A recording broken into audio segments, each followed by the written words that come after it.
তাহলে শুনুন, আমার জরুরি কথা হলো আমার একটা ফোন নেই। তো আমি কি করব? আপনি কি করবেন মানে? আপনি তো আমার ফোনটা ভেঙে দিলেন। এখন আমি কি সাহায্য করতে পারি তোকে? এই তো এবার লাইনে আসছেন। আপনার আমাকে একটা ফোন কিনে দিতে হবে।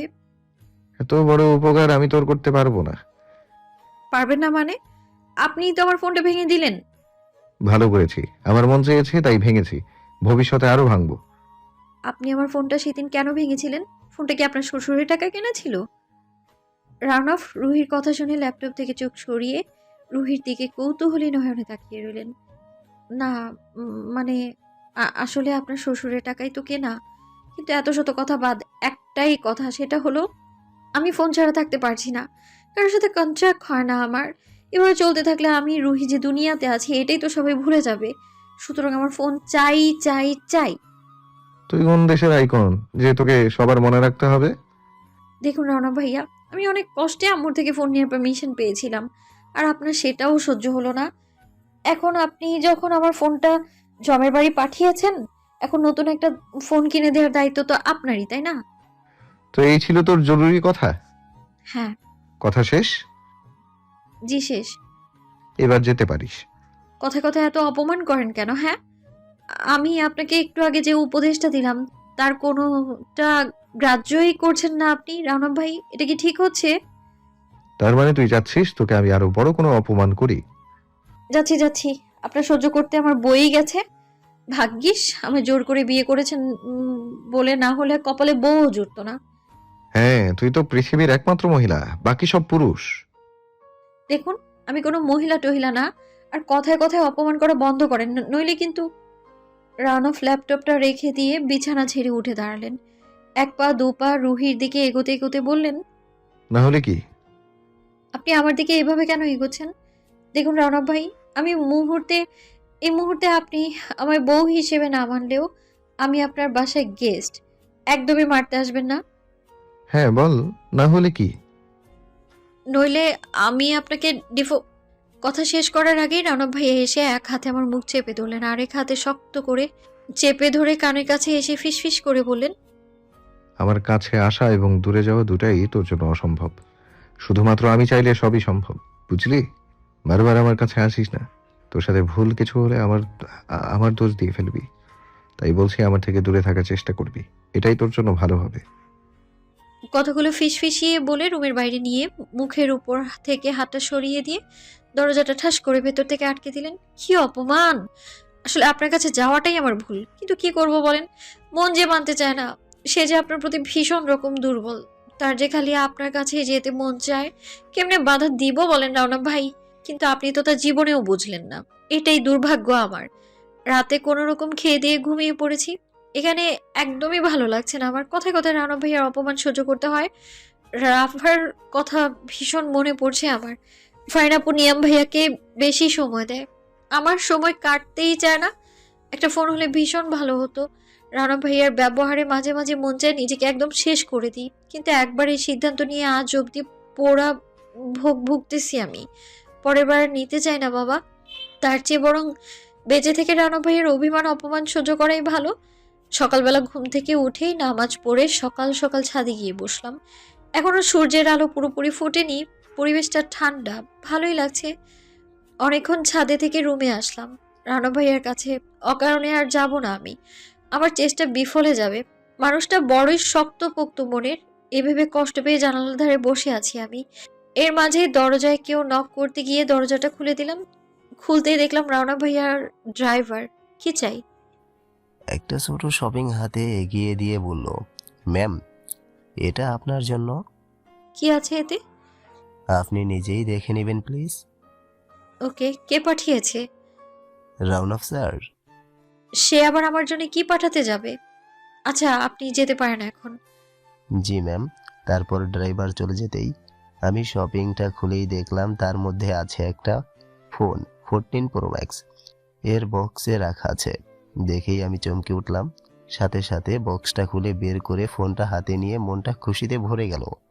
যা হয় ভালোর জন্যই হয়, এইবার কথাটা সম্পূর্ণই বিশ্বাস হচ্ছে। সেদিন ফোনটা না ভাঙলে কি আর ভাগ্যে জুড়তো? Thanks run up tiger, and I love you my run up tiger.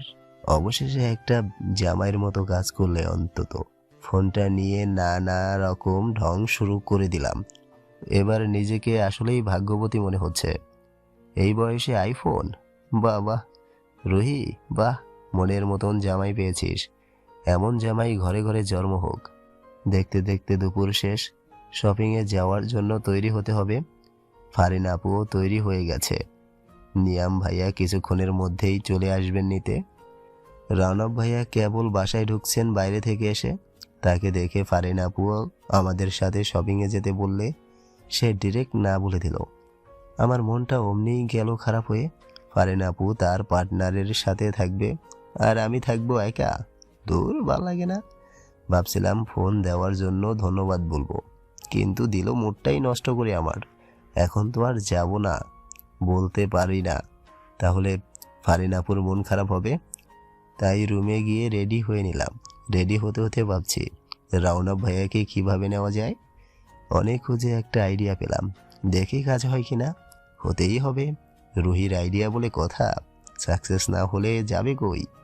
Ready হয়ে নিচে গেলাম। গিয়ে দেখি নিয়াম ভাইয়া ফারিন আপুকে নিতে অলরেডি চলে এসেছে। আমি গিয়ে ভাইয়ার সামনে কথা বললাম। রুহি চল, আর লেট করে লাভ নেই।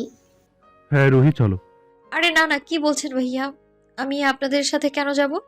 মানে, তাহলে কার সাথে যাবি? রানা ভাইয়ার সাথে। কিন্তু রাউনাফ যে বললো যাবে না। বললেই হলো, আমি তাকে রাজি করিয়েছি। কিভাবে? দেখো, তোমরা হলে নতুন দম্পতি, তোমরা আমাকে কেন সবসময় সাথে নিয়ে ঘুরবে বলো? তাই তোমাদের একটু প্রাইভেসি দিতে রানা ভাইয়াকে বুঝিয়েছি আমি। তারপর সে রাজি হয়ে গেলেন, ব্যাস। তাই তুই পারলি? আরে বাবা সত্যি, তোমরা যাও তো, আমি রানা ভাইয়ার সাথে আসছি। আচ্ছা, সাবধানে আসিস, আর রাউনাফের সাথে একদম ঝগড়া করিস না কিন্তু।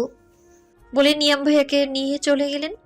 যাক বাবা, মিথ্যে কথা বলে ফারিন আপুকে না হয় পাঠালাম, কিন্তু প্ল্যানটা রানা ভাইয়ার উপরে কাজ করবে তো। হায় আল্লাহ, এবারের মতো বাঁচিয়ে দাও, আমার প্ল্যান যেন সাকসেস হয়, না হলে আমার আর শপিং করতে যাওয়াই হবে না। প্লিজ আল্লাহ, রানা ভাইয়ার মনটা একটু নরম করে দাও, যেন আমায় দেখে দয়া করে একটু, প্লিজ আল্লাহ। আমি পায়ের উপর পা তুলে বসে আছি সোফায়, ওয়েট করছি রানা ভাইয়া কখন নামবে নিচে। অপেক্ষার পালা শেষ করে অবশেষে সাহেব আমার নামতেছে।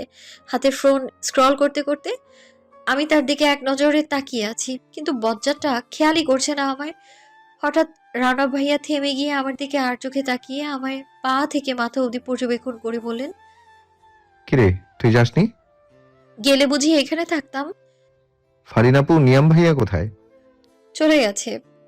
চলে গেছে মানে তোকে ফেলে চলে গেছে কেন? কি করব বলেন? তারা হলো নতুন দম্পতি আর আমি হলাম একা। এখন সব সময় তাদের সাথে তো থাকা উচিত না আমার। তাদেরও তো প্রাইভেসি দরকার, তাই না? তাই আমাকে ফেলে রেখে চলে গেছে। চলে কি?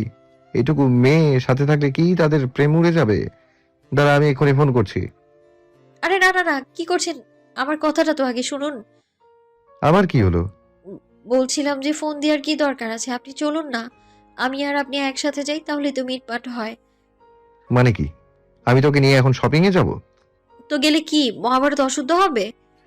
মহাভারত কেন? এই মুহূর্তে পুরো পৃথিবী অশুদ্ধ হলেও আমি তোকে নিয়ে শপিং এ যাব না। হ্যাঁ, তবে কি আমার শপিং করা হবে না? আমি ফারিন আপুকে ফোন দিয়ে বলেছি ওরা এসে আবার তোকে নিয়ে যাক। বলেই ফোনটা হাতে নিয়ে ফোনের লাইট অন করতেই আমি ফোনটা খপ করে ধরে ফেললাম, বললাম, আরে আরে কি করছেন কি ভাইয়া? মাথা ঠিক আছে আপনার? আমার মাথা ঠিক নেই মানে? দেখুন, তারা হলো নতুন কাপল, তাদেরকে আসলে একটু প্রাইভেসি দরকার দেয়া।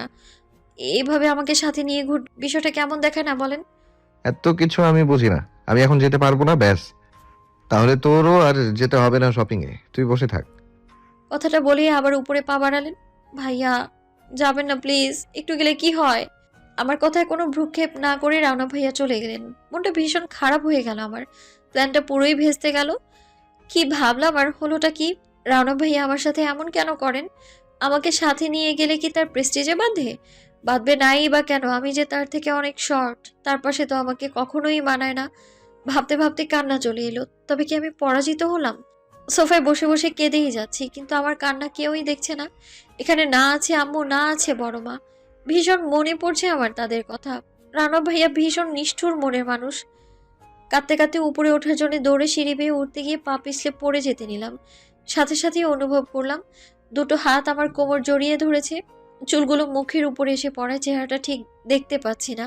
আমিও আমার দুই হাতে তার গলা জড়িয়ে ধরেছি। চুলগুলো এমনভাবে চোখের সামনে পড়েছে যে মানুষটা কে তাই দেখতে পাচ্ছি না আমি।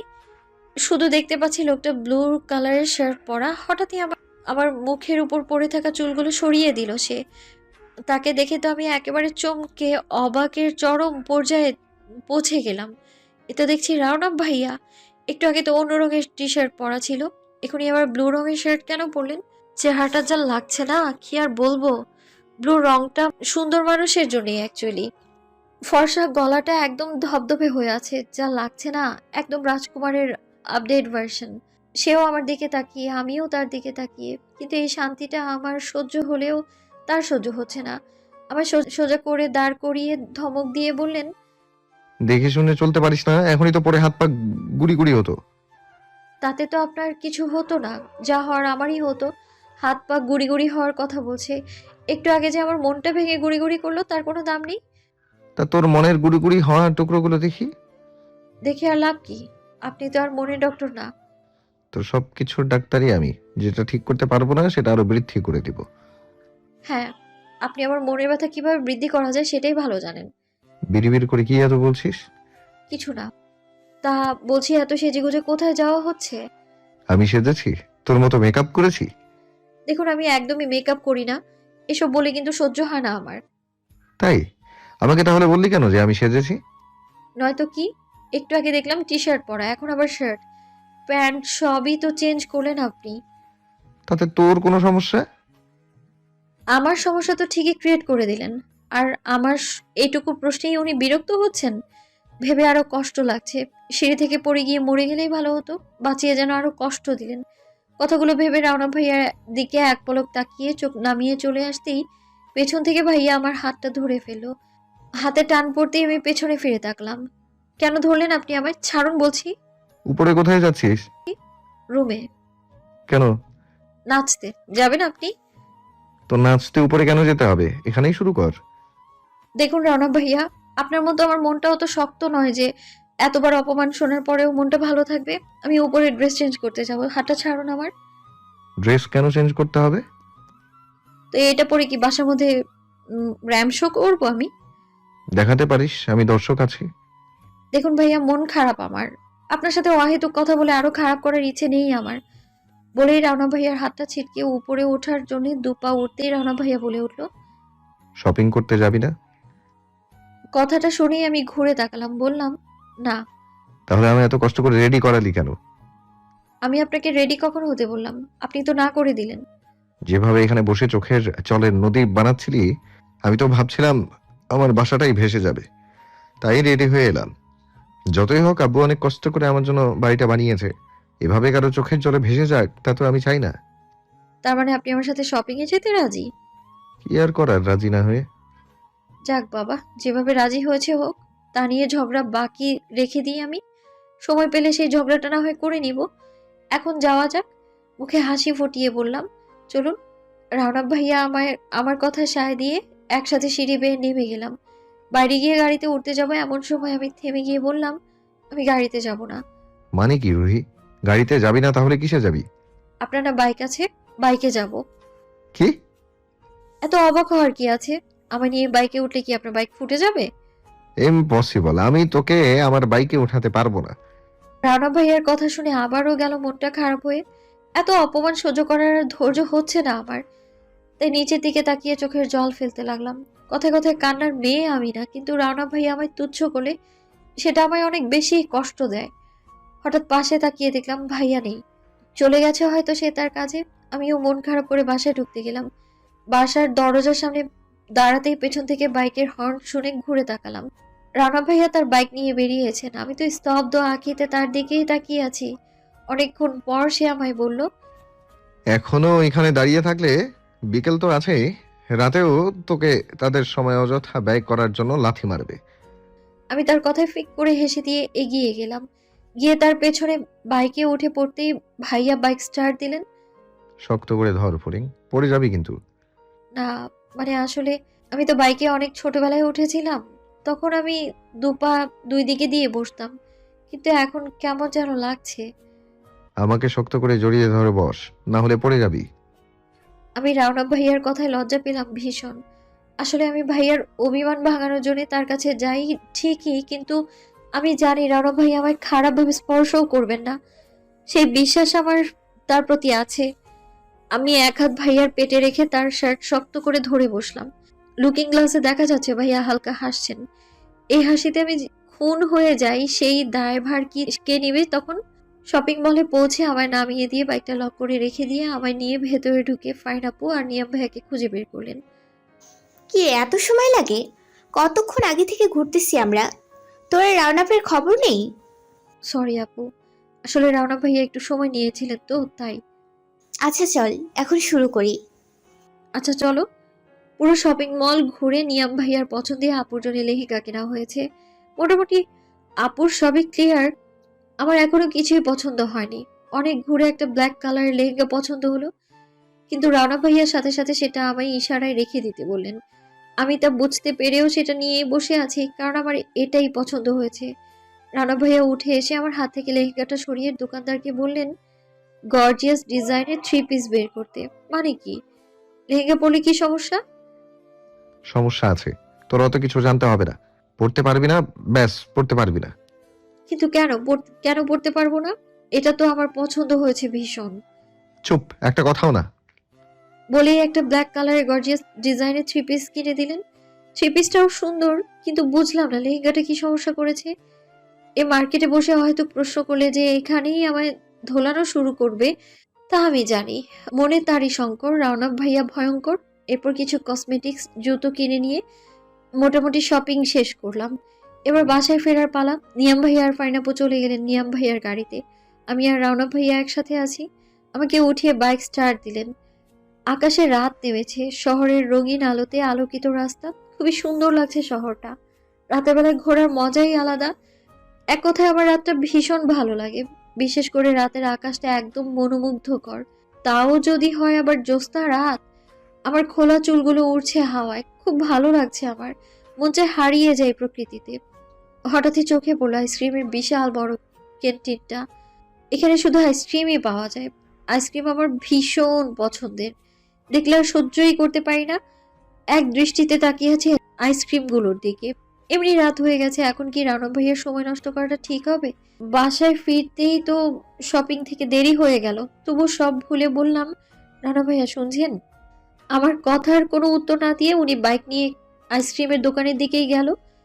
এ বাবা, আমি তো বলিনি। নাম। আচ্ছা, কিন্তু আপনি জানলেন কেমনে আমি আমার আইসক্রিম খেতে মন চেয়েছিল? লুকিং গ্লাসে তোর লোভী মুখটা স্পষ্ট আইসক্রিমের দোকানে ছিল। কি বললেন? আমি লোভী? না, তার চেয়ে বেশি কিছু। গেল আমার রাগের ডিগ্রি পার হয়ে। এবার চল ভেতরে। যাব না। আপনি আমায় লোভী কেন বললেন? আচ্ছা তাহলে তুই এখানে থাক, আমি গিয়ে খেয়ে আসি। আরে না না, আসছি বলেই চলে গেলাম। পছন্দের ম্যাঙ্গো ফ্লেভারের কিছু আইসক্রিম নিয়ে খেতে শুরু করলাম। রাউন্ড অফ টাইগারকে আমার সরাসরি ধন্যবাদ বলতে একদমই মন চায় না, যতবার বলেছি মনে মনে, এবারও তাই করলাম। বাচ্চাদের মতো এভাবে মুখে ঠোঁটে লেটকে আইসক্রিম খাওয়ার অভ্যাস কবে যাবে তোর? আপনি যতদিন পাশে আছেন। মানে? মানে আবার কি, সবকিছুর এত মানে খুঁজতে হয় না। ও আচ্ছা তাই। হ্যাঁ, আপনি খাবেন না? না, আমি আইসক্রিম খাই না। কেন? এমনি। ও আচ্ছা। আইসক্রিম খাওয়া শেষ করে আমার বায়না অনুযায়ী বেলি ফুলের মালা কিনে দিলেন আর বললেন, আমার বাসার ছাদে গিয়েছিস কখনো? গিয়েছি কিন্তু পুরোপুরি দেখিনি। ওইখানে অনেক বেলি ফুলের গাছ আছে। সত্যি? আগে বলবেন না? হ্যাঁ। এরপর খোলা চুলগুলো রানা ভাইয়া নিচ থেকে এসে খোপা করে দিলেন এবং বেলি ফুলের মালাটা খোপায় বেঁধেও দিলেন। খুব সুন্দর অনুভূতি কাজ করছে নিজের মাঝে।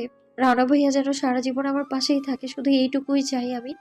তার রাগ, তার অভিমান, তার জ্বালানো সবই আমার চাই। বাসায় ফিরে ক্লান্ত লাগছিল, তাই রাতের শাওয়ার নিলাম। তারপর খেয়ে দিয়ে গেলাম ঘুম রাজ্যে। স্বপ্নের ঘোর এসে নেমেছে চোখে। আমি রানা ভাইয়াকে ছাড়া বাঁচবো না আম্মু। প্লিজ আমায় ভাইয়ার থেকে আলাদা করো না। আমি রুহিকে কোনোদিন আমার ছেলের বউ হিসেবে মানতে পারবো না রওশন। তোমার মেয়েকে বোঝাও। কেন চাচু, আমায় কেন মেনে নিবে না চাচু? কারণ তুই আমার ছেলের যোগ্য নয় রুহি। আমার ছেলে একজন ডক্টর, আর তুই কি? আমি রানা ভাইয়াকে ভালোবাসি আম্মু, প্লিজ চাচুকে বোঝাও। চল রুহি, ভালোবাসলেই পেতে হয় না। প্লিজ ভাইয়া, রুহি রাউনাফকে ভালোবেসে ওকে মেনে নাও প্লিজ। তোমার দুটি পায়ে পড়ি, আমি আমার মেয়ের জন্য সব করতে পারি। না না না না না। আমি জানি রানা ভাইয়া সবকিছু ঠিক করে দিবে। ভাইয়া আমার স্বেচ্ছায় বিয়ে করেছে। আমি জানি ভাইয়া আমায় দূরে ঠেলে দিবে না। আমি না চাইলে রাউনা কিছুতেই কিছু করতে পারবে না। সেই চিন্তা মাথা থেকে ছেড়ে ফেল রুহি। এমন করবে না চাচু, প্লিজ। চল রুহিমা, ঘরে চল। এত অপমান আর সহ্য হচ্ছে না। আমি তোকে আরো ভালো ছেলে দেখে বিয়ে করাবো। মহিন ভাইয়া, আমি ডিভোর্স লেটার পাঠিয়ে দেব। এ হতে পারে না, না না না বলেই এক চিৎকার দিয়ে উঠলাম। চারিদিকে তাকিয়ে দেখি আমি এখনো বেডে আছি। ভোরের আলো ফুটে গেছে, তবে কি এটা ছিল ভোরবেলার স্বপ্ন? শুনেছি ভোরের স্বপ্ন নাকি সত্যি হয়। তবে কি আমার এই দুঃস্বপ্ন সত্যি হবে? রানা ভাইয়ার সাথে আমার ডিভোর্স হয়ে যাবে। আমি এটা কি করে সহ্য করব? কেন আমায় এইভাবে জোর করে বিয়ে করলেন আপনি রানা ভাইয়া? কেন করলেন? আমি তো কখনোই ভাবিনি আমি আপনার বউ হব। কখনোই চাইনি আমি। তবে কেন জড়ালেন আমায় এই মিথ্যে সম্পর্কে? এই বিয়ে নামক শব্দের প্রত্যয় আমি যে অধিক পরিমাণ ভালোবেসে ফেলেছি আপনাকে। আপনি যদি আমায় ছেড়ে চলে যান, তবে আমি আর সত্যি বাঁচতে পারবো না। আপনার সাথে কি আমার সত্যি ডিভোর্স হয়ে যাবে? তবে কি আমার বেঁচে থাকাই হবে না? কি করলে আমি আপনার যোগ্য হতে পারবো রানা ভাই? কি করলে? ভাবতে ভাবতে কান্না করে দিলাম। চোখে অঝরে পানি পড়ে যাচ্ছে। প্রিয় মানুষকে হারিয়ে ফেলার ভীষণ রকম ভয় হচ্ছে আমার। তার উপর বাবা মায়ের কথা মনে পড়ছে। যদি তারা জানতে পারে, তবে কি আমায় কোনোদিন ক্ষমা করতে পারবে? হয়তো না। দরজায় কেউ বারবার নক করছে, তাই কোনো রকম চোখের পানি মুছে দরজাটা খুলে দিতেই দেখি ফাইন আপু এসেছে। কি রে, এতবার নক করছি, খুলছিস না কেন রে? সরি আপু, আমি ওয়াশরুমে ছিলাম। ও আচ্ছা, তাড়াতাড়ি নিচে আয়। খাবি না? কত বেলা হয়ে গেছে। আমার খেতে ইচ্ছে করছে না আপু, তুমি যাও। আমি খিদে লাগলে খেয়ে নিব। সে কেমন কথা রে রুহি? এখনো তোর খিদে পায়নি? না আপু, সত্যি পাইনি। তুমি খেয়েছো? না, ভাবছিলাম একসাথে খেয়ে নিব। যাও তুমি খেয়ে নাও, আমি খিদে পেলেই খাবো। আচ্ছা, খেয়ে নিস কিন্তু, না হলে শরীর খারাপ করবে। আপু শোনো, হ্যাঁ বল। আমরা যশোরে কবে যাচ্ছি? কালকে যাব, তবে কোন সময় তা এখনো জানি না। আচ্ছা, ফাইন আপু চলে গেল। কালকেই রাওনা ভাইয়ার থেকে আলাদা হয়ে যাব। হয়তো ভাইয়া বিয়েতে যাবেন, কিন্তু আমার মনে তাকে হারানোর ভয়টা এখনো যায়নি। ভেবে আবারও কান্না পাচ্ছে। আমি কেন বারবার এমন স্বপ্ন দেখি? কেন প্রতিবার কষ্ট পেলে যেমন শাওয়ার নিই, এবারও তার ব্যতিক্রম হলো না। দুই হাঁটুর মাঝখানে মাথা গুজে কান্না করছি। সারা শরীরে ঝর্ণার পানি ঝরে পড়ছে আমার। রাউনাফ, বাইরে কই যাচ্ছিস? এই তো আপু, একটু রাস্তার দিকে যাচ্ছি। খেয়ে তারপর যা। না, পরে এসে খাবো। তোরা রুহির হয়েছেটা কি বলতো? দুজনেই পরে খাবো, খিদে নেই, এসব কেন বলছিস? রুহি এখনো খায়নি? না, ওর নাকি খিদে পায়নি। মানে? মানে আবার কি? ও তো খাবার নিয়ে বাহানা করে। এটা আর নতুন কি? ছোট মা কি আর সাধে শাসন করে? দাঁড়াও, আমি ওকে নিয়ে আসছি। বলেই রাওনা রুহির রুমের দিকে গেল। গিয়ে দরজাটা খোলা দেখে ভেতরে ঢুকে গেল। ওই ফড়িং, কোনো সাড়া পেল না। রুহি কোথায় তুই? তখনও কোনো সাড়া পেল না। ওয়াশরুমে পানি টিপ টিপ শব্দ। ওয়াশরুমের দিকে গিয়ে দেখলো দরজাটা খোলা রেখে রুহি ঝর্ণা ছেড়ে দিয়ে বসে আছে। রানা ফের আর বুঝতে বাকি নেই যে আবারও কোনো গন্ডগোল হয়েছে। রানা ভেতরে ঢুকে বলল, পাগল হয়ে গেছিস নাকি তুই? এই সকালে কেউ শাওয়ার নেয়? আবার কি ঝামেলা পাকিয়েছিস ওর বলছি। আপনি আপনি এই সময় আমার রুমে কেন এসেছেন? ছিছি, আমি ভিজে আছি। আপনি যান এখন, প্লিজ যান এখান থেকে। কি সমস্যা তোর? হ্যাঁ, এসব ছোটবেলার অভ্যাস কি জীবনে পরিবর্তন হবে না? এভাবে কেন ধমকাচ্ছেন? কি করেছি আমি? কি করেছিস মানে? এক্ষুনি ড্রেস চেঞ্জ কর বলছি, না হলে কিন্তু খবর আছে। না, আপনি যান এখান থেকে। তুই আমার কথা শুনবি না তাহলে? দেখুন, আমার ভালো লাগছে না। প্লিজ এভাবে ধমকি টমকি দেয়া বন্ধ করে আপনি আপনার কাজে যান।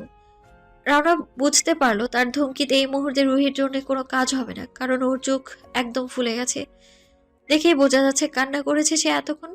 তাই রানা আর কিছু না ভেবে রুহিকে কোলে তুলে নিল। আরে কি করছেন? ছাড়ুন বলছি। এভাবে ভিজে শরীরে আমায় কেন কোলে নিয়েছেন? আপনি তো ভিজে যাচ্ছেন। রাউন্ড অফ কোনো কথা না বলে রুমে নিয়ে এসে দাঁড় করিয়ে আলমারি খুলে জামা কাপড় খুঁজছিল। কি করছেন রাউন্ড অফ ভাই? এগুলো এইভাবে কেন ভাঁজ নষ্ট করছেন? কি খুঁজছেন আপনি? রুহির কথায় কোনো উত্তর না দিয়ে রাউন্ড অফ একটা বেগুনি রঙের 3 পিস বের করে দিয়ে রুহির সামনে দিয়ে বলল, জাস্ট 10 মিনিট এর মাঝে যদি আমি তোকে ড্রেস চেঞ্জ করে এসে খাবার টেবিলে না দেখেছি, তবে লাশবাহী গাড়ি পাঠিয়ে দেবো উপরে। রাউন্ড অফ ভাইয়ার কথাটা শুনে আমি একদম ভয়ে নুয়ে গেলাম। কি বলে গেল লোকটা? লাশবাহী গাড়ি? লোকটার মুখে কি কিছুই আটকায় না? মরতেই তো সুইসাইড করেছিলাম, তবে কেন বাঁচালেন আমায়? এখন যে যন্ত্রণা আমায় দিচ্ছেন না রানা ভাই, তার চেয়ে মরণ যন্ত্রণা সহজ ছিল। কিছুই করার নেই, রানা ভাইয়ার দ্বারা সবই সম্ভব। আমার মনে হয় কি তার কাছে কারো প্রাণের মায়া নেই কোনো, সে সর্বদাই নিষ্ঠুর একটা লোক। তাই দ্রুত ড্রেস চেঞ্জ করে ভিজা চুল নিয়েই নেমে পড়লাম আমি। ফায়রাপুর খাওয়া শেষ, সে রুমে চলে গেছে। রানা ভাইয়া সোফায় বসে ফোন স্ক্রল করছে। পায়ের আঙুলগুলো হঠাৎই কেমন যেন শুরু করেছে। আমি মনটা খারাপ করে টেবিলে বসে পড়লাম। সাথে সাথে রানা ভাইয়া এসে পাশে চেয়ার টেনে বসে পড়লেন। আমি তার দিকে এক পলক তাকিয়ে ভাবছি, রানা ভাইয়া আমার পাশে বসেছেন, এতে আমার খুশি হওয়ার কথা, কিন্তু মনটা এখন কোনো খুশিই যেন ধরছে না। প্লেট উল্টে পরোটা নিচ্ছিলাম, ছিঁড়ে মুখে পড়তেই হঠাৎ রানা ভাইয়া প্রশ্ন করলেন, আজকে হঠাৎ কি হয়েছে রে? এই সাত সকালে শাওয়ার নিতে গেলি যে? আমি শান্ত কণ্ঠে উত্তর দিলাম, কিছু না। কিছু নয় ডেফিনেশন কি জানিস? আমি কিছু বললাম না। যেখানে অনেক কিছু থাকে সেখানে মেয়েরা কিছু না বলে। ডেফিনেশনটা কিন্তু এটা নয়। তবে কি হবে? যেখানে সত্যিই কিছু থাকে না। আমি তার কথাগুলো শুনে চুপচাপ একটা পরোটা শেষ করে উঠতে নিলেই ভাইয়া পেছন থেকে আমার হাত ধরে বসলো। শান্ত কণ্ঠে বলল, কি হয়েছে রে রুহি? না খেয়ে উঠে যাচ্ছিস যে? ভালো লাগে না। আইসক্রিম খাবি? আইসক্রিমের কথা শুনে আমি তার দিকে তাকিয়ে রইলাম। রাউনাব ভাইয়া উঠে আমায় তার চেয়ারে বসিয়ে দিয়ে ফ্রিজ থেকে আইসক্রিম এনে খুলে 1 চামচ আমার দিকে এগিয়ে দিতে আমি হাঁ করলাম। কিন্তু দুঃখের বিষয় হলো আইসক্রিমটা আমার মুখে যায়নি, গিয়েছে তার মুখে। আমি রাগান্বিত হয়ে বললাম, এটা কি হলো ভাইয়া? এটা কোন ধরনের চিটিং? 1 চামচের পর আরেক চামচ উনি খেয়েই যাচ্ছেন।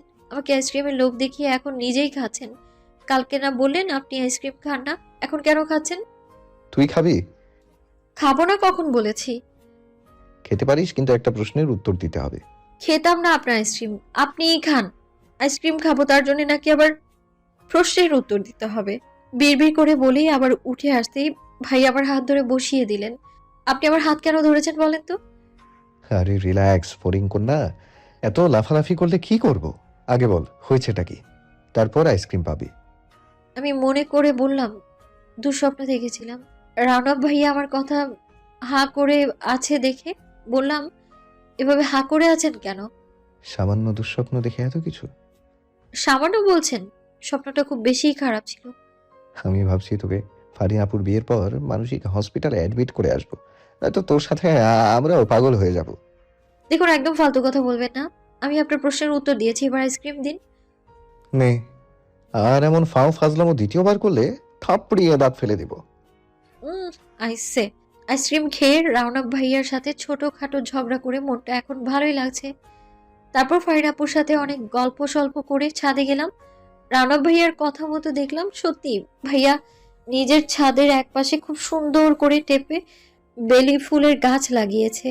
আমি কয়েকটা ছিঁড়ে নিয়ে টাকের কাছে রেখে বসে বসে দোলনায় দোল খাচ্ছি আর ঘ্রাণ নিচ্ছি ফুলের। উফ, কি সুন্দর মাতাল করা ঘ্রাণ। অনেকক্ষণ ছাদে থেকে রুমে গিয়ে ফোন নিয়ে বেলি ফুলগুলো কানের কাছে গুজে একটা ছবি তুলে বহুদিন পর ফেসবুকে পোস্ট করলাম। ক্যাপশন দিয়েছি, তুমি আর বেলি ফুল দুটোই আমার ভীষণ প্রিয়। এর মাঝে রওনক ভাই আমার রুমে প্রবেশ করলো।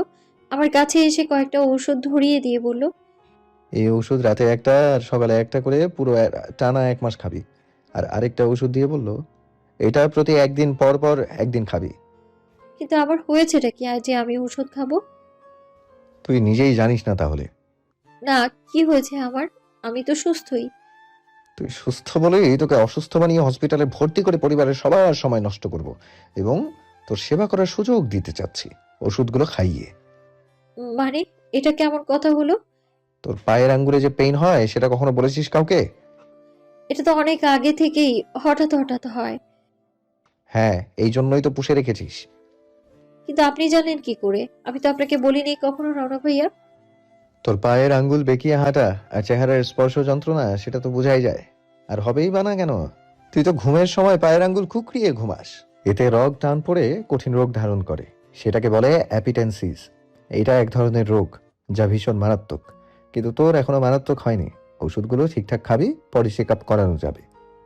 রৌনক ভাইয়া আমায় ওষুধ বুঝিয়ে দিচ্ছেন, রোগ সম্পর্কে ধারণা দিচ্ছেন, আর আমি বসে বসে গালে হাত দিয়ে অপলক দৃষ্টিতে তাকিয়ে আছি তার দিকে। রৌনক ভাইয়া যা যা বলছেন তা আমার কানে ঢুকলেও মাথায় কিছুই ঢুকছে না। আমি শুধু মুগ্ধ দৃষ্টিতে দেখছি মানুষটাকে। এতটা সুন্দর কি করে হয় একটা ছেলে? পৃথিবীতে তো আরো অনেক ছেলে আছে, ওই এই লোকটার মতো তো কাউকেই আমার চোখে পড়লো না। আমি আসলে ভাগ্যবতী যে এতটা সুদর্শন পুরুষের বউ হতে পেরেছি। কখনো ভাবিনি আমি রৌনক ভাইয়ার বউ হব, কখনোই ভাবিনি আমার বিয়েটা রৌনক ভাইয়ার সাথেই হবে, কিন্তু আমি তাকে ফিল করতে পারতাম, তাকে দেখতে ইচ্ছে হতো আমার বারংবার। ঢাকা থেকে একটু দেরিতে আসলে অভিমানও হতো।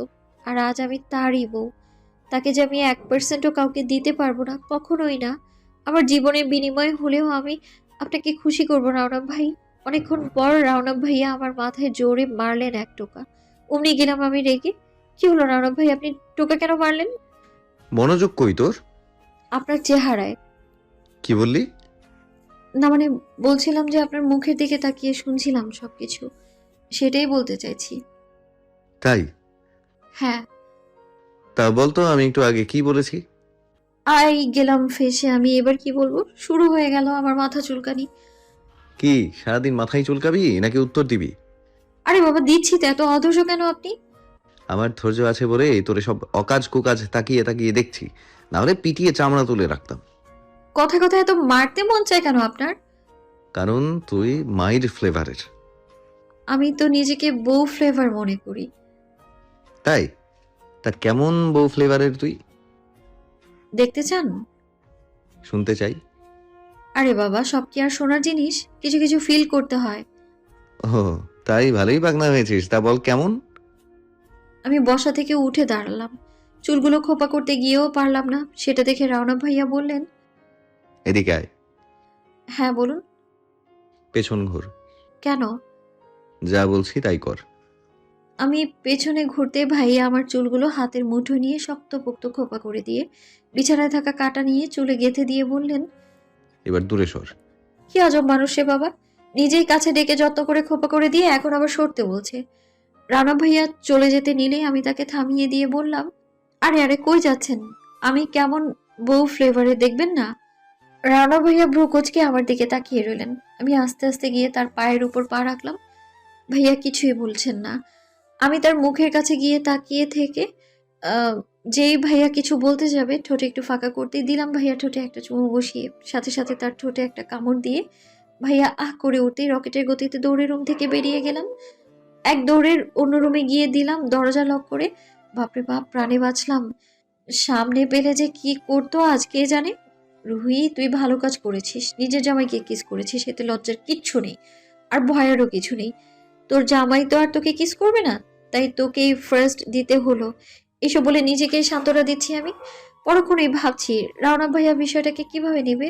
ধুর, যেভাবে ইচ্ছা হয় নিক, আমার কি তাতে, আমি বউ, এটা তো আমার অধিকারের আওতায় পড়ে। ভীষণ লজ্জা লাগছে। রাওনা ভাইয়ার মুখোমুখি হব কেমন করে? এটা ওটা ভাবতে ভাবতে অনেকটা সময় পেরিয়ে গেল। রুমের দরজা খুলে পা টিপে টিপে ফাইনাপুর রুমে দিলাম এক দৌড়। গিয়েই দিলাম দরজাটা ভেতর থেকে লাগিয়ে। রাওনা ভাইয়া যেন আসতে না পারে। সাথে সাথে ফাইনাপু বললেন, কি রে রুহি, কি হয়েছে? এভাবে দৌড়ে ঢুকে দরজা লাগিয়ে দিলি কেন? Royal Bengal tiger. Royal Bengal tiger? সেটা এখানে কি করে আসলো? আরে তুমি ভয় পাচ্ছ নাকি ফাইনাপু? তো ভয় পাবো না? রাওনাফকে ফোন করি, ও কোথায়? বাঘ কই থেকে আসলো? আরে আরে কি করছো আপু, সত্যি সত্যি বাঘ না তো, তবে টেডি, টেডি বাঘ। টেডি বাঘ? সেটা দেখে তুই ভয় পাচ্ছিলি? হ্যাঁ, আমি সেটাও ভয় পাই আপু। ওই জানালা দিয়ে দেখলাম রাস্তা দিয়ে একটা বাচ্চা টেডি বাঘ নিয়ে কোথায় যেন যাচ্ছে, তাই ভয় পেয়ে চলে এলাম। তুইও না রুহি, ভয় পেয়ে দিয়েছিলি? সরি আপু, আমরা বাসায় কখন যাচ্ছি? রাওনাফ বললো কি নাকি সারপ্রাইজ আছে আমাদের জন্য, তাই বললো কাল সকালে ভোরে যেতে। আমাদের গাড়িতে যেতে হবে, নিয়ামের কাজ পড়ে গেছে, সে দিয়ে আসতে পারবে না। সারপ্রাইজ? হ্যাঁ, সারপ্রাইজ। এত অবাক হওয়ার কি আছে রে রুহি? মানে কি? রানা ভাইয়ার সারপ্রাইজ মানে? ওরে বাবারে, সে আবার কি সারপ্রাইজ দেবে? আমি তাকে কিস করেছি এটা সবাইকে বলে দেবে না তো? এই মরলাম রে আমি। কি হবে তাহলে? না না, অন্য কিছু হতে পারে। কোনো রকম চিন্তামুক্ত হওয়ার জন্য পা টিপে টিপে আবার নিজের রুমে গেলাম। আমি দেখলাম রানা ভাইয়া অনেক আগেই চলে গেছে। রানা ভাইয়ার একজন কাজের ছেলেকে দেখতে পেয়ে জিজ্ঞেস করলাম, রানা ভাইয়া এখন কোথায় আছে? স্যার তো অনেকক্ষণ আগেই গাড়ি নিয়ে বেরিয়ে গেছে। কোথায় গেল? সেটা তো বলতে পারবো না, কিন্তু বলে গেছে যে স্পেশাল গেস্ট আসবে, তার জন্য একটা রুম সাজিয়ে গুছিয়ে রাখতে। জি ম্যাম। গেস্ট কে আবার? মেয়ে না ছেলে? বিবাহিত না অবিবাহিত? যুবক না বৃদ্ধ? হঠাৎ আবার কে আসবে? সেটা কি সারপ্রাইজ অন্য কিছু? ওরে, আমার মাথায় ঢুকলো আরেক চিন্তা। স্পেশাল গেস্ট, সে যেই হোক, যদি মেয়ে হয়, অবিবাহিত, সুন্দরী, আমি তো তাকে মেরে তারপর যশোর ফিরবো বলে দিলাম। অনেক চিন্তা ভাবনার পর ফাইন আপু বলল, নিচে আয়, রাউন্ড আপ ডাকছে। কে নাকি এসেছে। বলেই ফাইন আপু চলে গেল। আমার তো রাগ হচ্ছে, তীব্র রাগ। কে হতে পারে? আগে কিচেনে যাব, ছুরি আনবো, পরে মুখটা দেখাবো। কিন্তু কিচেনে তো নিচে, কি করে যাব? ভীষণ রাগ হচ্ছে আমার। কোনো রকমে কন্ট্রোল করে দাঁতে দাঁত চেপে বেরোলাম আমি নিচে যাওয়ার জন্য। সিঁড়ির কাছে গিয়ে আমি পুরাই হয়ে রইলাম। আমি কি দেখলাম? এটা কি করে সম্ভব? সোফায় বসে আছে জিসান ভাইয়া। এটা কি করে পসিবল? ভাইয়া তো বিদেশে। ফাইন আপু আমায় দেখেই বলে উঠলো, দেখ রুহি, জিসান এসেছে আমাদের না জানিয়ে। সাথে সাথে জিসান ভাইয়া আমার দিকে তাকিয়ে সোফা থেকে উঠে দাঁড়ালো, হাসি মাখা মুখ করে বলল, কি রে রুহি, ওইখানে দাঁড়িয়ে থাকবি? আসবি না আমার কাছে? আমি যেন আমার চোখকে বিশ্বাস করতে পারছি না। খুশিতে চোখ দুটো জলজল করে উঠলো আমার। সাথে সাথে দৌড়ে সিঁড়ি বেয়ে নেমে গিয়েই জিসান ভাইয়াকে জড়িয়ে ধরলাম। রানা ভাইয়া ইচ্ছে করে খুব খুব করে কাশি শুরু করে দিয়েছে। আরে আরে, আস্তে। এভাবে কেউ দৌড়ে এসে ধাক্কা দেয়? আমি তো একটু হলেই যেতাম পড়ে। চুপ করো তুমি ভাইয়া, তুমি আসবে একবারও জানিয়েছো আমায়? জানালে কি আর সারপ্রাইজ হতো? ফারিনাপুর বিয়ে বলে কথা, আমি আসবো না তা কি হয়? এসেছিস ভালো করেছিস জিসান। আমি আরো ভাবলাম তুই ছুটি পাবি না। এবার আমায় ছাড় রুহি, তুই বড় হয়ে গেছিস, এভাবে কেউ জড়িয়ে ধরে? তোর জামাই অলরেডি যক্ষা হয়ে গেছে, আর কিছুক্ষণ এমনি থাকলে আমারও যক্ষা বানিয়ে ছাড়বে। কি বলে বুঝিনি, আবার বলো। তোর এত বুঝতে হবে না, বেহায়া মেয়ে কোথাকার। আর জিসানকে, ও ক্লান্ত। আমি ছেড়ে দিয়ে বললাম, আপনি আমার ভাইয়ের সামনে আমায় অপমান করছেন। জিসান ভাইয়া, তুমি কিছু বলছো না কেন? দেখছো না রাওনা ভাইয়া তোমার সামনে তোমার বোনকে অপমান করছে। এই রাউনাফ, তুই আমার সামনে আমার বোনকে অপমান করছিস? তোর সাহস তো কম না। ভাইয়া, তুমি হেসে হেসে কেন বলছো? সরি রুহি, ওই রাউনাফ, তোর সাহস তো কম নয়, তুই আমার বোনকে অপমান করিস। ওরে বাবা, ভয় পেয়েছি জিসান। হুম, সবে তো শুরু, আরো ভোগ আছে আপনার কপালে। জিসান ভাইয়াকে দিয়ে এতদিনের সব শোধ নেব। তাই নাকি জিসান? তোর নাট বল্টু ঠিক আছে ভাই? রুহি, ও আমার দুর্বল পয়েন্ট জানে, বারবার সেইখানেই আঘাত করে। আমি মাপ চাই, অন্য কোনো ছেলেকে শাসাতে হলে বল, তবে রাউনাফ না। মানে? ফাইন আপু সব দেখে হেসে হেসে বলল, হয়েছে বাবা হয়েছে। এবার জিসান তুই ওপরে গিয়ে রেস্ট নে। রুহি, তুই পরবর্তী কোন ছেলেকে শাসাবি সেটা খুঁজতে থাক, আমরা বরং যাই। ফাইন আপু, এ বাবা, তুই রাউনাফকে নিয়ে পড়ে থাকিস কেন বলতো? ও তোর সবসময়ই ভালো চায়। রাওনা ভাইয়া জিসান ভাইয়ার সাথে কথা বলতে বলতে উপরে গেল। আমি গেলাম আমার রুমে, আর ফাইন আপু গেল তার রুমে। বেচারির বিয়ে, তাও প্রিয় মানুষের সাথে, মনে কত শান্তি, আর আমার যত অশান্তি। দুপুরে নাস্তা করে রাওনা ভাইয়া আর জিসান ভাইয়া কোনো এক জরুরি কাজে বাইরে গেছেন। বলেছে আসার সময় আমার জন্য আইসক্রিম নিয়ে আসবে। সত্যি কথা বলতে রাওনা ভাইয়া আর জিসান ভাইয়ার মধ্যে বন্ধুর চেয়ে বড় সম্পর্ক তাদের। রাওনা ভাইয়া জিসান ভাইয়ার 6 মাসের ছোট, আর জিসান ভাইয়া আমার 5 বছর 6 মাসের বড়, আর রাওনা ভাইয়া পুরোপুরি 5 বছরের বড়। ছোটবেলা থেকেই আমি আর জিসান ভাইয়া ঠিক টম এন্ড জেরির মতো ছিলাম।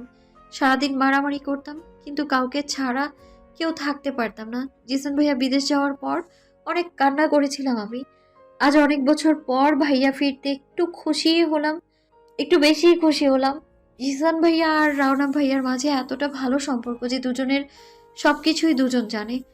তাদের মাঝে একজন যদি মেয়ে হতো তবে প্রেমিক প্রেমিকাই বলা যেত। দুজনের সব দুর্বল পয়েন্ট দুজন জানে। রাওনা ভাইয়ার অনেক বন্ধু আছে কিন্তু পড়াশোনার জন্য তাদেরকে খুব কম সময় দেন রাওনা ভাইয়া। কিন্তু যতই ব্যস্ত থাকুক না কেন, জিসান ভাইয়াকে রাওনা ভাইয়া সবচেয়ে বেশি প্রায়োরিটি দেন। তাকে না বলে কিছুই করেন না। তবে কি রাওনা ভাইয়া যে আমায় বিয়ে করেছেন এটা কি জিসান ভাইয়া জানে নাকি জানে না? পরক্ষণেই মনে পড়লো আজকে সেই কিসের কথা। ইস, আমি তো ভুলেই গিয়েছিলাম আমি রাওনা ভাইয়াকে কিস করেছি। তবু আমি বেহায়ের মতো তার সামনে গেলাম, তার সাথে আবার ঝগড়াও শুরু করলাম। এটা তো লজ্জার বিষয়। ছি ছি ছি। এই জিসান ভাইয়ার চক্করে না সব ভুলে গিয়েছিলাম আমি। জিসান ভাইয়া যদি মেয়ে হতো তবে রাওনা ভাইয়া জিসান ভাইয়াকেই বিয়ে করতো, আমার কোনো পাত্তাই থাকতো না।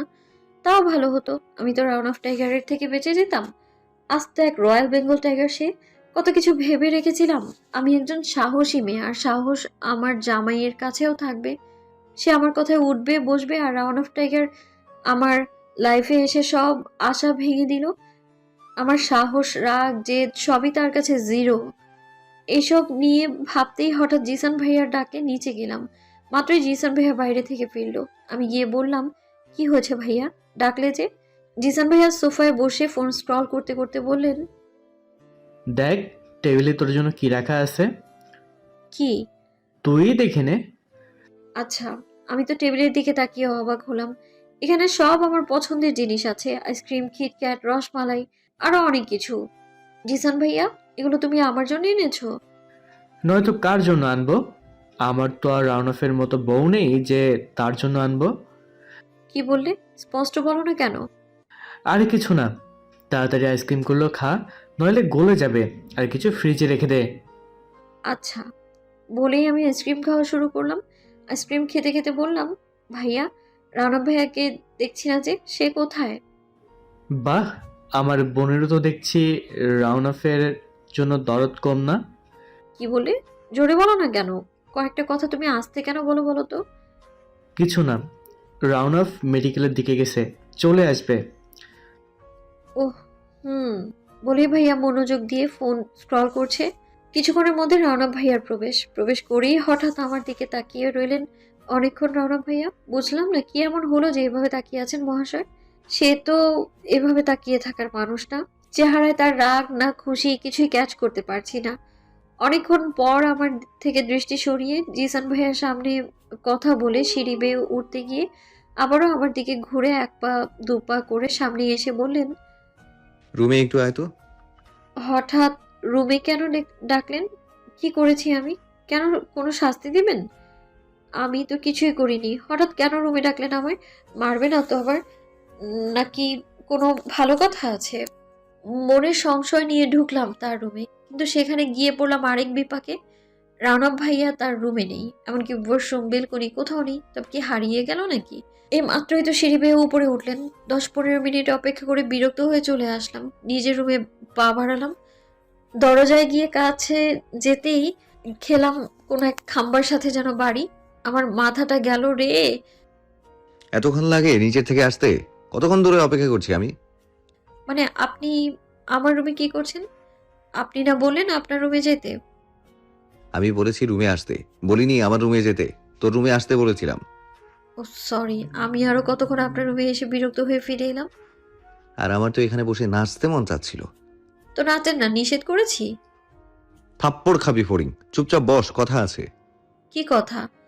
আছে। বলেই আমায় বেড়ে বসিয়ে হঠাৎ রাওনা ভাই আমার পায়ের কাছে বসে পড়লেন, আর আমি বসে বসে তার কাণ্ড দেখছি। কি করতে চাইছে লোকটা? রাওনা ভাই আমার পায়ের আঙ্গুলগুলো টানছেন, আর আমি আহ করে উঠতেই ভাইয়া বলেন, ব্যথা পাচ্ছিস? হ্যাঁ। ভাই আমার পায়ের আঙুলে ছেড়ে দিয়ে আমার দিকে তাকিয়ে বললেন, এত বদ অভ্যাস কেন তোর বলতো রুহি? কেন? কোনটা বদ অভ্যাস? ঘুমানোর সময় পায়ের আঙ্গুলগুলো চেপে ধরে ঘুমাস, যা ভীষণ ক্ষতিকর। আর কখনোই এমন করা যাবে না। ঘুমালে তো আমি কিছুই টের পাই না। শোন, ঘুমানোর সময় পায়ের আঙ্গুলগুলো একসাথে শক্ত করে বেঁধে বেডের সাথে বেঁধে রাখবি। তারপর সকালে উঠে খুলে ফেলিস। আর ওষুধ খেয়েছিস? না, কেন? মনে ছিল না। তাহলে মনে থাকে কি তোর? আপনি রানা ভাইয়া ঔষধ এনে পানি ঢেলে এগিয়ে দিয়ে ওষুধ খুলে হাতে দিয়ে খেতে বললেন, আমিও খেয়ে নিলাম। পরের বার যেন ভুল না হয়, ওকে? আচ্ছা। রানা ভাইয়া চলে গেলেন। আকাশে সন্ধ্যা নামতেই বসলো ছাদে আমাদের আড্ডা। অন্য সময় রানা ভাইয়া না থাকলেও আজ আছে, কারণ জিসান ভাইয়া আছে তাই। অনেক কথা টথা বলে ফাইন আপু বলল ট্রুথ অর ডেয়ার খেলবে। সবাই রাজি হলে খেলতে, শুধু রানা ভাইয়া বাদে। সে উঠে যেতে নিলে জিসান ভাইয়া তাকে জোর করে বসিয়ে দেয়। তারপর শুরু হলো খেলা। ফার্স্টেই ফেসে গেলাম আমি। প্রশ্ন করবেন রাওনা ভাই, কি প্রশ্ন করবে কে জানে। মান ইজ্জত থাকবে তো আমার। শেষমেশ রাওনা ভাইয়া প্রশ্ন করেই বসলেন। জীবনে তোর কোন বদমাইশটা তোর কাছে ভালো মনে হয়েছিল? তার প্রশ্ন শুনে মেজাজ আমার 200 ডিগ্রি, কারণ আর ফাইন আপু আর জিসান ভাইয়া হাসতে হাসতে শেষ। কি বল, সময় কম নিতে হবে। রুহি তাড়াতাড়ি বলে ফেল। আমিও কোনো কম কিছু না, আমি ঠাস করে বলে ফেললাম, সবই ভাল লাগে। একদম সঠিক উত্তর দিয়েছেন রাফিয়া রওশন রুহি। আপনি আসলেই একটা বদমাইশ, ধন্যবাদ আপনাকে। আমি তার কথায় অপমান বোধ করলেও এই সুন্দর ওয়েদারে রাগটা পালালো আমার, তাই শান্ত আছি আমি। এবার ফাইনাপুর পালা। প্রশ্ন করব আমি আর উত্তর দেবে ফাইনাপু। আচ্ছা ফাইনাপু, যদি নিয়াম ভাইয়া এই মুহূর্তে অন্য কোনো ছেলের সাথে পালিয়ে যায় তোমাকে বিয়ে করার আগে, তখন তুমি কি করবে? এটা কখনোই সম্ভব নয়, কারণ নিয়াম আমাকে প্রচণ্ড ভয় পায়। পালালে আমাকে নিয়ে পালানো ছাড়া অন্য কাউকে নিয়ে পালানোর সাহস নেই ওর। বাহ ফারিন আপু, নিয়াম ভাইয়ের প্রতি তোমার বিশ্বাস ভীষণ গাঢ়। অটুট থাকুক এই বন্ধন। তারপর হাততালি দিলাম সবাই। এবার প্রশ্ন করবে ফারিন, উত্তর দেবে রাওনা ভাইয়া। আমি ফারিনাপুর কানে কানে বললাম, ফারিনাপু কঠিন প্রশ্ন করো, যেন রাওনা ভাইয়া আটকে যায়। ফারিনাপু আমার কথা শুনে হেসে দিলেন। প্রশ্ন হলো, জিসানের এমন কোনো সিক্রেট আছে যা কেউ জানে না, কিন্তু তুই জানিস রাওনাফ, সেটা আমাদের সাথে শেয়ার কর। কি দোষ? ফারিন আপু, একজন প্রেমিকা অবশ্যই বুঝবে। আমায় বলো, কিন্তু রুহি? ওই রুহি, ওঠ। কোথায় উঠবো মানে? ওঠ বলছি। কিন্তু ও উঠবে কেন রাওনাফ? সিক্রেটটা ওকে শেয়ার করা যাবে না আপু। ও ঠোঁট পাতলা, ও বলে দেবে। মানে কি? হ্যাঁ, এটা কোন ধরনের অপমান রাওনা ভাইয়া? জিসান ভাইয়া তুমি কিছু বলছো না কেন? রুহি, তুই বরং নিচে গিয়ে ঘুমাও। রাউনফের সাথে পরে উঠবো না রে। যা, রিকোয়েস্ট করছি বনু। জিসান ভাইয়ার রিকোয়েস্টে দাঁতে দাঁত চেপে রুমে এলাম। এরপর তাদের মাঝে কি সিক্রেট চলছে তা আর জানা হলো না। তাই তো রুমে এসে রাউন্ড অফ টাইগারের গোষ্ঠী উদ্ধার করছি। কিছুক্ষণের মধ্যেই রাওনা ভাইয়া আমার রুমে এসে বসলেন। তাই আমি বললাম, যা তোমার সাথে আরি জিসান ভাইয়া। আরে বোকা, রাগ করছিস কেন? ওই সিক্রেট শোনার বয়স তো তোর এখনো হয়নি রে রুহি। তাই রাউনফ তোকে সরিয়ে দিয়েছে। রাউনফ তোর সবসময় ভালো চায় রুহি। ভালো না চাই চায়? পৃথিবীর কোনো পুরুষ তার স্ত্রীর খারাপ চায় না, যদি সে ভালোবাসে। কি বলে ভাইয়া? আমি রাওনা ভাইয়া হয়েছে, থাক, আর নাটক করতে হবে না। আমি সবই জানি। রাউনফকে আমি বলেছিলাম তোকে ওই মুহূর্তে পালিয়ে নিয়ে গিয়ে বিয়ে করতে। তুমি এসব কি বলছো ভাইয়া? হ্যাঁ, আমি ঠিকই বলছি। শোন, রাউনফ তোর খারাপ চায় না। তুই শুধু শুধু ওকে ভুল বুঝছিস। ও তোকে অনেক ভালোবাসে, কিন্তু তোকে বোঝাতে দেয় না, প্রকাশ করে না। এসব তুমি সত্যি বলছো ভাইয়া? নয়তো কি? আমি আমার বোনটাকে যার তার কাছে পালিয়ে নিয়ে গিয়ে বিয়ে করার পারমিশন দিতাম? এরকম অনেক কথা বুঝিয়ে ভাইয়া আমায় ঘুমোতে বলে চলে গেলেন। আমিও চিন্তা ভাবনা করে ঘুমিয়ে পড়লাম। ও মা, ঘুম ভাঙতে দেখি আমার পায়ের আঙুল বেডের সাথে বেঁধে বেঁধে রেখেছে। বুঝতে আর বাকি নেই এটা রাওনা ভাইয়ার কাজ। আমায় বলেছিল বাঁধতে, আমি বাঁধিনি, তাই দেখে নিজেই বেঁধে রেখে গেছে হয়তো। কিন্তু ভাইয়া আসলো কখন রুমে? এখনো তো সকালই হয়নি।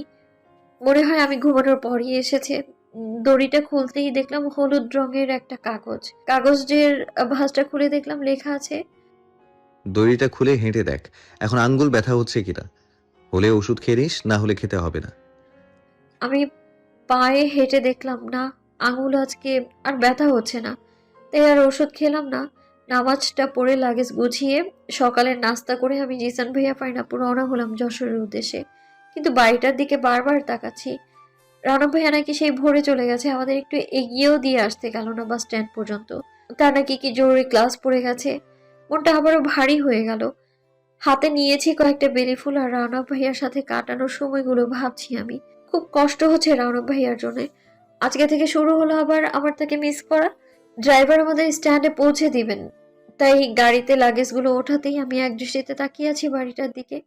কয়েকদিন মায়া হয়ে গেছে এই বাড়িটার প্রতি। হঠাৎ জিসান ভাইয়া পেছন থেকে বলে উঠলো, তাড়াতাড়ি গাড়িতে উঠে পড় রুহি। আমার কোনো সাড়া না পেয়ে আমার পাশে এসে দাঁড়িয়ে বলল, কষ্ট হচ্ছে রাউনাফের জন্য। কিছুটা। কষ্ট পাস না, রাউনাফ 2 দিন পরই যাবে যশোরে। ওই দিন যে আমার কাছে দুযোগ মনে হবে তা কি তুমি জানো? ধুর পাগল, তাড়াতাড়ি গাড়িতে ওঠ। 8টা গাড়ি। আমিও উঠে পড়লাম। কিছুক্ষণের মধ্যে ড্রাইভার গাড়ি স্টার্ট দিতে মনটা কেঁপে উঠলো। চোখ দিয়ে না চাইতেও পানি ঝরে গেল। আবার কবে দেখবো তোমায় রওনক ভাইয়া? ভেতরটা হঠাৎই কেমন চিনচিন ব্যথা শুরু হয়েছে। শেষ বেলায়ও সে আমার বিদায় দিয়েও গেল না। মনটা বড্ড আনচান করছে মানুষটাকে দেখার জন্য, কিন্তু কই, সে আমার চেয়েও বেশি বিজি ছিল তার ক্লাস করাটাকে নিয়ে। চলে এসেছি বাস স্ট্যান্ডে। জিসান ভাইয়া যত্ন করে আমাদেরকে উঠিয়ে দিয়ে সে সামনের সিটে বসে পড়লো। গাড়ি এখনো স্টার্ট দেয়নি। আমার পাশেই ফাইন আপু। আমি মন খারাপ করে গাড়ির জানালা দিয়ে দূর আকাশ পানে তাকিয়ে আছি। হঠাৎই একটা বইওয়ালা, বয়স তার 18-19 হবে, হাতে তার কিছু বই, সে আমায় বারবার ডাকছে। আপু শোনেন না। লাগবে না বই, আকাশের দিকে তাকিয়ে বললাম। আপু দয়া করে একটু দেখবেন। বললাম তো লাগবে না, এমনি আমার মন খারাপ, তার মাঝে কই থেকে আসছেন জ্বালাতে। দুঃখিত আপু, আমি আপনার কাছে বই বিক্রি করতে আসিনি। এই নিন। একটা ভাই আমাকে এই বইটা দিয়ে আপনাকে দিতে বলেছে, আর বলেছে আপনাকে সারা পথ এই বইটা পড়তে পড়তে যেতে। আমি অবাক হয়ে বললাম, কে সে? কোন ভাইয়া? ওই যে দেখুন দাঁড়িয়ে আছে। আমি তার আঙুল ফলো করে যাকে দেখলাম, পুরো পৃথিবী চিনতে ভুল হলেও তাকে চিনতে আমার ভুল হবে না। বইওয়ালা লোকটার বইটা আমার হাতে দিয়ে চলে গেল, আর আমি একদৃষ্টিতে তাকিয়ে আছি ওই মানুষটার দিকে যাকে দেখার জন্য এতক্ষণ আমার মনটা ছটফট করছিল। হোয়াইট শার্ট, কালো প্যান্ট, পকেটে হাত গুজিয়ে স্থির হয়ে দাঁড়িয়ে আছেন রওনক ভাইয়া। তার চোখের ভাষা স্থির, ঠোঁট দুটো মিশে আছে, নীরব চাহনিতে আমার দিকে একদৃষ্টিতে তাকিয়ে আছেন। মন চাচ্ছে এই মুহূর্তে গিয়ে রওনক ভাইয়াকে জড়িয়ে ধরি। আমার চোখে পানি টলমল করছে। হঠাৎই গাড়ি ছেড়ে দিল। গাড়ি চলছে কিন্তু আমার দৃষ্টি চলছেই না। সেই বেহায়া দৃষ্টি পলকহীন চোখে রওনক ভাইয়াকে দেখছে। রওনক ভাইয়াও শান্ত চোখে তাকিয়ে আছেন, কিন্তু খুব বেশিক্ষণ এই দৃষ্টি তার চেনা মুখটা ধরে রাখতে পারলো না। হঠাৎ মিলিয়ে গেল রওনক ভাইয়ার চেহারাটা, আর দেখা যাচ্ছে না তাকে। আমি অনেক উকিঝুঁকি মেরে দেখার চেষ্টা করেছি, কিন্তু পারিনি। টলো চোখে জল উপড়ে পড়ছে, গড়িয়ে পড়লো আমার। ফারিনাপুর সে আমার পাশে থেকেও সে আমার কান্না দেখতে পাচ্ছে না, কারণ সেখানে হেডফোন লাগিয়ে গান শুনে ঘুমোচ্ছে। আমি বইটার দিকে চোখ বুলিয়ে দেখলাম, উপরে বড় বড় অক্ষরে লেখা আছে অব্যক্ত প্রেমিক। আমি বইটা খুলেই সবুজ রঙের একটা খোলা কাগজ দেখতে পেলাম। কাগজটা হাতে নিয়ে দেখলাম এটা সেই খোলা চিঠি। এই আপডেট যুগেও রানা ভাইয়া চিঠি পছন্দ করেন, ডায়েরি লিখতে পছন্দ করেন। ফেসবুক, টুইটার, ইনস্টাগ্রাম এগুলোতে পোস্ট পড়ার যুগে উনি প্রিন্টিং করা বই পড়েন। রানা ভাইয়া যশোরে গেলে মাঝে মাঝে তার টেবিলে রাখা খোলা চিঠি পেতাম। আমি পড়ে অবাক হতাম। সেখানে প্রতিবার লেখা থাকতো কারো রূপের বর্ণনা। ভীষণ সন্দেহ লাগতো। সবাইকে বলে দিব ভেবে বাইরে বেড়াতে যতবার নিয়েছি ততবারই উনি আমায় ধরে জোর করে কাগজটা রেখে রুম থেকে বের করে দিয়ে দরজাটা আটকে দিতেন। এমনকি তার ডায়েরি শুধু চেহারাটাই দেখেছি, ভেতরে কি লেখা আছে তার জীবনেও দেখতে পাইনি। সব চেষ্টা বৃথা গেছে আমার। যতই চালাকি করতাম ধরা পড়ে যেতাম তার কাছে। এসব ভেবে সন্দেহ মনে একটু হালকা হাসি পেল আমার। চোখের জল মুছে চিঠিটা পড়া শুরু করলাম। জানো ফরিঙ্গোদা, বিদায় বড় যন্ত্রণার, হোক সেটা একদিনের জন্য বা 1 বছর। সামনে থেকে দূরে সরে গেলে কখনো তার নামও বিদায় হয়। তার কারণ তুমি হয়তো বুঝে উঠতে পারবে না। হ্যাঁ, এবার আমি সত্যি হেরে গেছি আমার অভিমানের কাছে। তোমাকে চোখের সামনে রেখে আমি যে অভিমানকে জাগিয়ে তুলতে পারছিলাম না। বারবার চেষ্টা করেও তোমার ওই ছোট্ট দুরন্ত চেহারার হাসিটা আমার অভিমান বারবার ঢেকে দিত। এই 3 দিনেও একবারও আমি আমার অভিমানকে তোমার সামনে প্রকাশ করতে ব্যর্থ। সত্যি তুমি পেরেছো। এবার তুমি জিতে গেছো আর আমি হেরে গেলাম। আমার তো মনেই ছিল না আমি রানা ভাইয়ার অভিমান ভাঙতে কলেজে চেঞ্জ করেছিলাম, কিন্তু আমি সেরকম কোনো কাজই করলাম না। অমনি তার রাগ ভেঙে গেল ভেবেই আবারও পড়া শুরু করলাম চিঠিটা। আমি তোমার সামনে এসে বিদায় দিতে পারলাম না ফড়িং পাখি, এই জন্য দুঃখিত। সত্যি খুব গুরুত্বপূর্ণ স্যারের ক্লাস ছিল, যেখানে স্যার আমায় স্পেশালি ডেকেছিলেন, তাও তোমায় দূর থেকে দেখা দিলাম। জানি আমার জন্য অনেক তো অভিমান লুকিয়েছ মনে, অভিমানগুলো পুষে রেখো না, কষ্ট পাবে। অভিমানের যন্ত্রণা বুঝো, বড্ড বেশি কঠিন, যা তুমি সইতে পারবে না। যে ওষুধগুলো দিয়েছি ওইগুলো ঠিকভাবে খেও। আর আজকে যেভাবে পায়ের আঙ্গুলগুলো একসাথে বেঁধে রেখেছিলাম, ব্যথা পুরোপুরি ঠিক হওয়া অবধি প্রতিদিন বেঁধে রেখে ঘুমোবে। যে বইটা দিয়েছি সে বইটা আমার ভীষণ প্রিয়। আমি চাইবো এই বইটা তুমি সারাটা পথ পড়তে পড়তে যাবে, আর কিছু অনুভব করবে বলে আশা রাখছি। কালকে রাতে তোমায় ওইভাবে ছাদ থেকে পাঠিয়ে দেওয়ার জন্য তুমি হয়তো আমায় নিয়ে অনেক ভেবেছো, আমায় পেয়ে নিজের ভাগ্যকে দোষারোপ করেছো। কিন্তু জানো মেঘকন্যা, কিছু কিছু কথা জানার জন্য একটা নির্দিষ্ট সময় লাগে, যে সময় এখনো তোমার আসেনি। যখনই আসবে জানতে পেরে যাবে। নিজের যত্ন নিও, আল্লাহ তোমায় ভালো রাখুক। চিঠিটা পড়ে বুকে জড়িয়ে নিলাম চিঠির পাতাটা। কেমন একটা ফিল করলাম, যেন তার প্রতি আমার সব অভিমানের ঔষধ ছিল এই চিঠিটা। এক মুহূর্তে কান্না মিশ্রিত হাসি। মানুষটা আমার, হ্যাঁ সে আমারই, অন্য কারো নয়। কখনো হতেই পারে না, হতে দেবই না। বইটা খুলে পড়তে শুরু করলাম। পড়তে পড়তে কখন পথ ফুরিয়ে গেছে টেরই পাইনি। জিসান ভাই আমাদের নামিয়ে ব্যাগটা গুছিয়ে একটা অটো নিয়ে ধরলেন বাসার পথ। পৌঁছেও গেলাম। রানা ভাইয়াদের ফ্ল্যাট ভীষণ সুন্দর করে সাজানো হয়েছে, চারিদিকে রঙিন ঝাড়বাতি, কিন্তু দিনের বেলা বলে বন্ধ আছে। ডেকোরেশনের লোক কাজ করছে। বিশাল বড় করে গেট সাজানো হয়েছে, পুরো দেয়ালটাই সাজানো হয়েছে রঙিন আলোয়। বিয়ের আর 5 দিন বাকি। তাকালাম নিজেদের ফ্ল্যাটের দিকে। কবে যে আমার বাসাটা এইভাবে সাজানো হবে, কবে যে রানা ভাইয়া নিয়াম ভাইয়ার মতো আমায়ও বউ করে আনবে। তারপর বড় মার সাথে দেখা করে চলে গেলাম নিজেদের ফ্ল্যাটে। আব্বুর সাথে দেখা হতেই আব্বু চেহারাটা কেমন করে যেন রেখেছেন, তাই আমি দেখে বললাম, কি হয়েছে আব্বু, রাগ করেছো আমার সাথে? কোনো উত্তর না দিয়ে অন্যদিকে তাকিয়ে আছেন, তাই আমি হাঁটু গেড়ে আব্বুর চেহারার দিকে তাকিয়ে বললাম, আব্বু কি হয়েছে বলো না। কি হবে আবার? তোমার আব্বুকে তোমার মনে আছে? এতদিন একবারে খোঁজ নিয়েছো? উফ সরি আব্বু, মাত্র তো 3 দিন হলো, আর তুমি তো তোমার ইলেকশন সিলেকশন নিয়ে বিজি থাকো, তাই ডিস্টার্ব করিনি। তাই বলে কি আমার মেয়ের খবর নেব না? আমি তোমার ফোন নই বলে ফারিনের ফোনে যোগাযোগ করেছি। যখনই ফোন দিয়েছি তুমি ঘুমাচ্ছ। আম সরি আব্বু, তুমি তো রাত ছাড়া টাইম পাও না, ওই টাইমে তো আমি ঘুমাই। এবার আর রাগ করো না প্লিজ।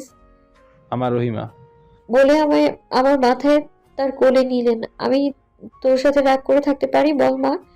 আব্বু রুহি আপুকে কোলে নিলে কেন? হা হা হা, রুহিও তো আমার মেয়ে। তাই বলে কি হয়েছে? ওর মাথা সরাও। ওই বলি, তোর আব্বু আমার আব্বু না? হ্যাঁ, তোমারই একার আব্বু, তাই তো তোমায় মা বলে আর আমায় খালা বলে। আমি গিয়ে রাফাকে একটা চুমু দিয়ে বললাম, আমাদের দুজনের আব্বু, ঠিক আছে? হ্যাঁ, জানো আপু, তোমাকে অনেক মিস করেছি। তোমার সাথে ঝগড়া করতেও আমার ভালো লাগে।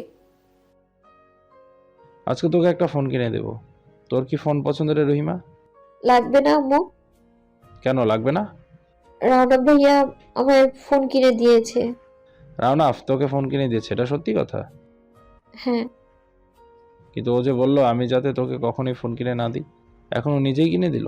বাহ, রাওনাফ কিন্তু খুব ভালো ছেলে, আমার জিসানার থেকে ভালো। হতচ্ছাড়াটা দেখা করতে এসে আমায় সালাম না দিয়ে বলে, কেমন আছো আব্বু? ফ্রান্স থেকে থেকে আদব কায়দাও ভুলে গেছে। আমিও দিয়েছি দাবা। দাবাকে তোর আম্মুর কোলে আছে। আব্বু ভাইয়া এত বছর পর এসেছে, তাও তুমি ভাইয়াকে ধাওয়া করলে? চল তো, হতচ্ছাড়া চেহারাটা ভালো করে দেখিও নি আমি। চল যাই দেখে আসি। চলো। আব্বু গিয়ে রুমের দরজার কাছে গিয়েই বলল। কিরে হতচ্ছাড়া? আব্বুর কণ্ঠ পেয়ে ভাইয়া দাঁড়িয়ে লাফিয়ে উঠে আম্মুর পেছনে গিয়ে বলল, আব্বু আম্মু আমায় মারবে দেখেছো? বাঁচাও আম্মু। দেখো দেখো, ছেলেটা এত বছর পর এসেছে, ওকে কিছু বলো না।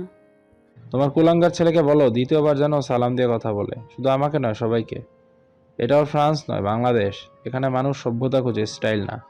আব্বু দেখো, জিসান ভাই অনেক সভ্য ছেলে, সবাই বলে, কিন্তু তুমি কেন অসভ্য বলো? তোমার ভাই যে কত সভ্য তা আমার জানা আছে। ওর মারামারি কেসটা আজও পুরোপুরি খালাস করতে পারিনি আমি। আমার জিশান অসভ্য আর তোমার মেয়ে বুঝি বড়ই সভ্য? জিশান তো ছেলেদের সাথে মারামারি করেছিল, তোমার মেয়ের মতো আর মেয়ে হয়ে ছেলেদের সাথে করেনি। কোন কথা কি? পান্তা ভাতে ঘি, এই উঠলো আমার কথা। এখন আপাতত চেষ্টা করি কোন কথায় আমার চরিত্র ঢাকা যায়।